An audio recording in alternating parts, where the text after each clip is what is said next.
Hey everybody, it's Christina of CraftyPaws.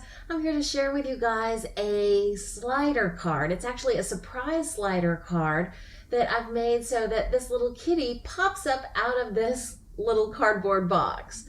This is a design team project for Top Flight Stamps, and the kitty is a adorable little cat from the Quetzalcraft cat stamp set from Top Flight Stamps.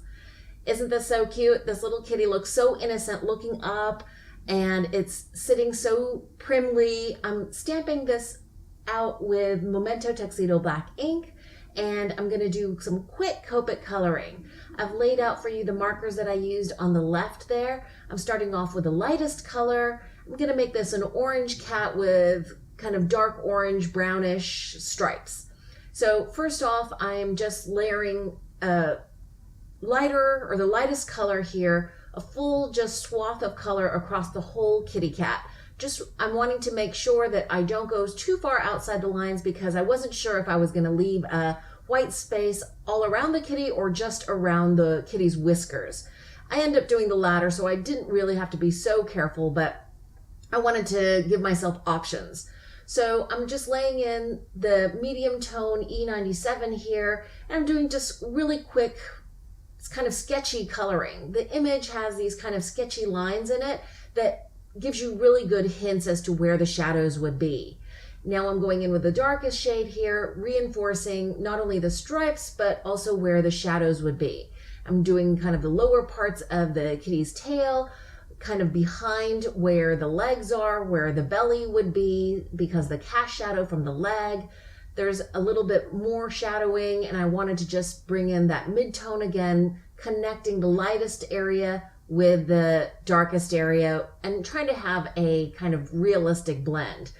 Now, because this is furry, I didn't worry about doing, really smooth blending. As you can see, I'm just kind of flicking, trying to create a loose kind of sketchy coloring that I thought would go well with the actual kitty image.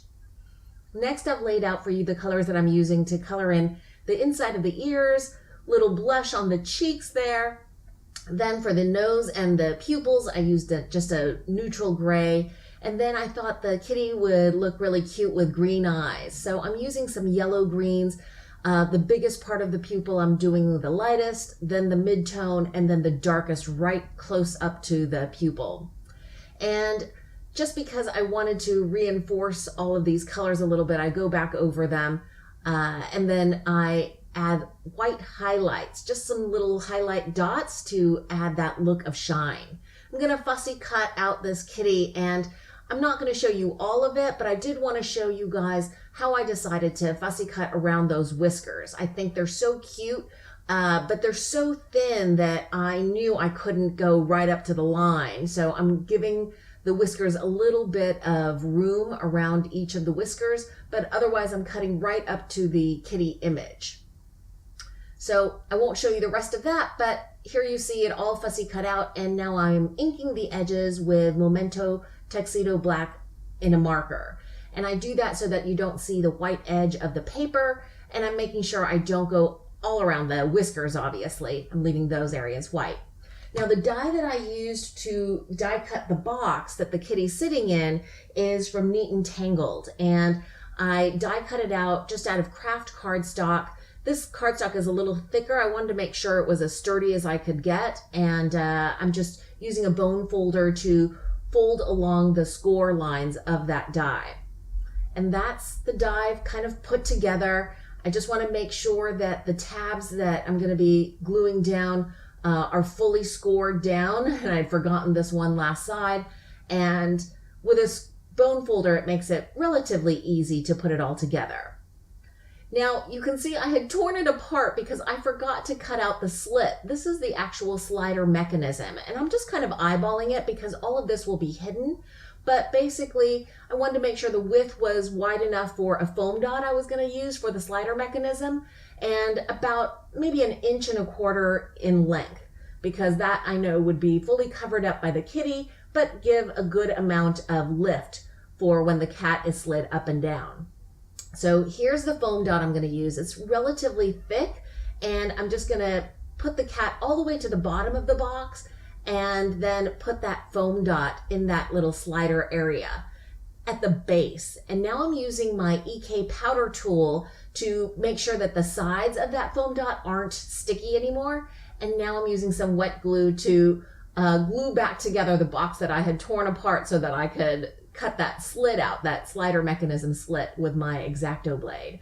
So all of this is going to be hidden. I know it's not really pretty, but I did want to show you guys that, you know, all of us who do videos don't make these cards perfectly from start to finish. For the sentiment, I thought I would use the accompanying stamp set. It's called Out of the Box, and it's also from Neat and Tangled. I'm stamping out the sentiment that just says, just popping up to say, and I'm heat embossing that. So I use Versamark ink to stamp it out.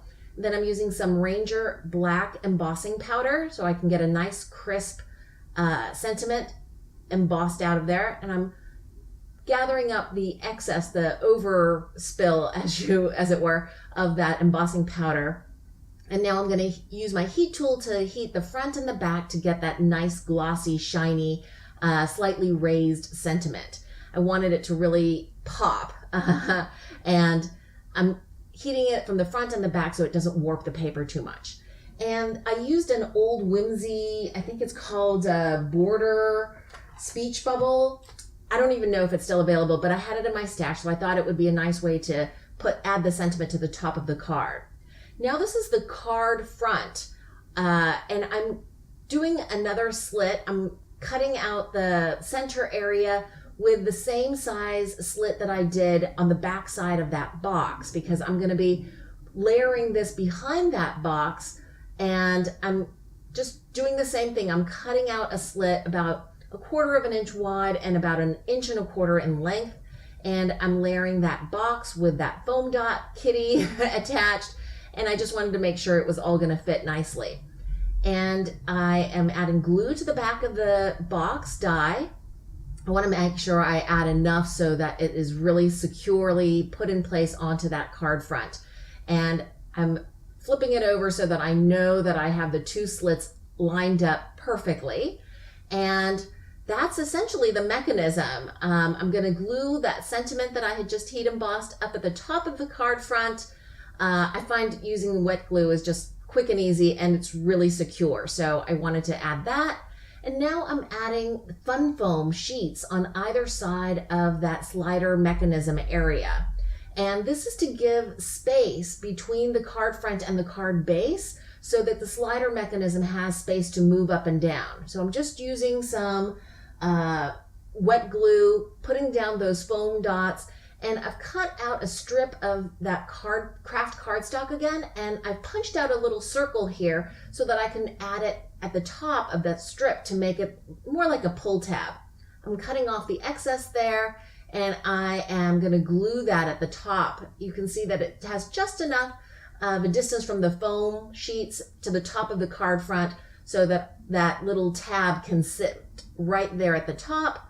And I'm going to take the release paper off of that foam dot, and I'm putting that slider mechanism, it's just a strip of craft cardstock, and then I'm going to glue on that little tab that I've just created with that circle punch. Now, it kind of fell apart there for a second, but I just needed the glue to dry fully. And since I had the back half of that circle, I'm going to glue that to the back just to give it a little extra strength, because that's the pulling area where the interactive part will be working. Yeah, as you can see there, I'm so excited about how cute that little kitty popping out of the box looks. Now I'm adding just more glue. This is the Aleene's tacky glue. It's really inexpensive. And I'm adding that to the back also of that foam sheets on either side of that pull tab mechanism, adding that to the card front. And that's essentially the card. Isn't that cute? I did want to just let you know that I also added the hello stamp from the same stamp set, sentiment stamp set, for the inside of the card. And that's the completed card. I hope you've enjoyed this process video. If you did, please give it a thumbs up. Thanks so much for watching.